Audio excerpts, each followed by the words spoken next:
With recent cases of domestic violence and abuse coming to light in the NFL, more people are coming forward, empowered to talk about the subject. I talked with one local woman about her story. She wants to help anyone who is currently in abusive shoes, to give you courage and let you know where you can turn for help.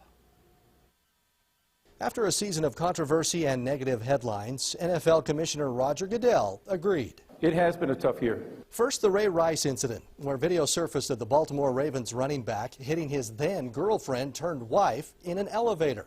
Then Minnesota Vikings star running back Adrian Peterson avoided jail time by pleading no contest to a reduced charge in his child abuse case involving his son. I truly regret this incident.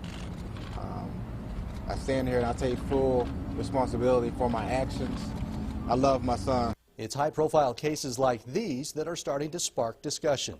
As a society, we're still struggling with these conversations. We're still struggling in not blaming victims of either domestic violence or sexual assault. Tina McBride is the executive director of the Domestic Violence and Sexual Assault Center in Idaho Falls. She is very familiar with these situations. People who batter, people who commit rape, they look for people who are vulnerable. She says the biggest misconception about an abusive relationship is that love does not exist. And that's not true.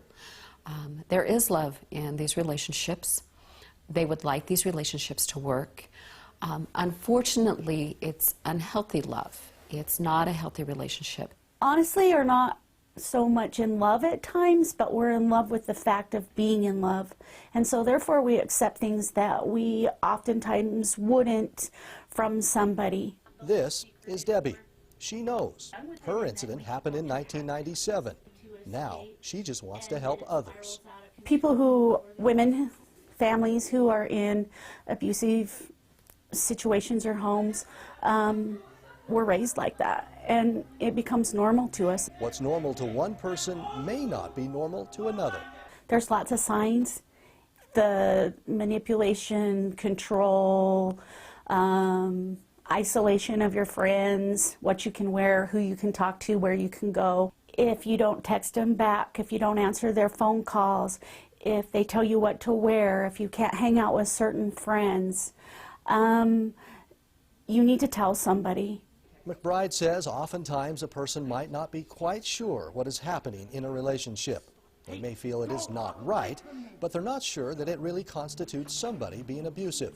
You have to know what your options are. First, you have to reach out, pick up the phone, and call a crisis hotline. If they want to take it a little bit further and they would prefer to sit down with somebody and talk in a one-on-one, they can walk in and ask to speak with an advocate at the office.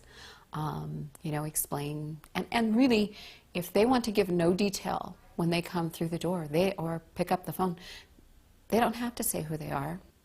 If he hits you, you tell somebody. You report it to the police. If he grabs you or takes your things or locks you in the house, you have got to tell somebody.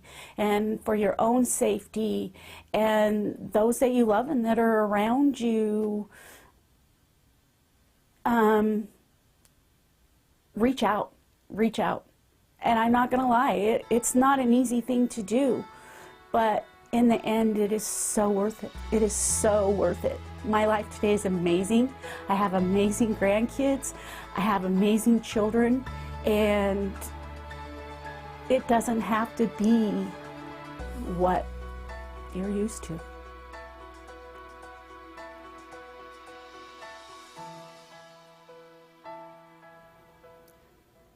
Debbie tells me it was the grace of God and the crisis workers that got her through her ordeal. McBride says that Idaho struggles in this area, and you can guess, it's funding.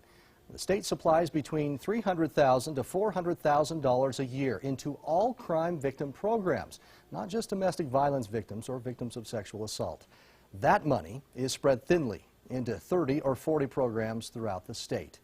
The Domestic Violence and Sexual Assault Center on Memorial Drive in Idaho Falls is a private nonprofit funded totally through grants, donations, and fundraisers. And also, since the closure of Help Inc., they have had to step in and take on those caseloads. They've been very busy, so there is a definite need. So let's put up that 24-hour crisis hotline. You can also find it on our webpage here as I wrap up the newscast at 235-2412.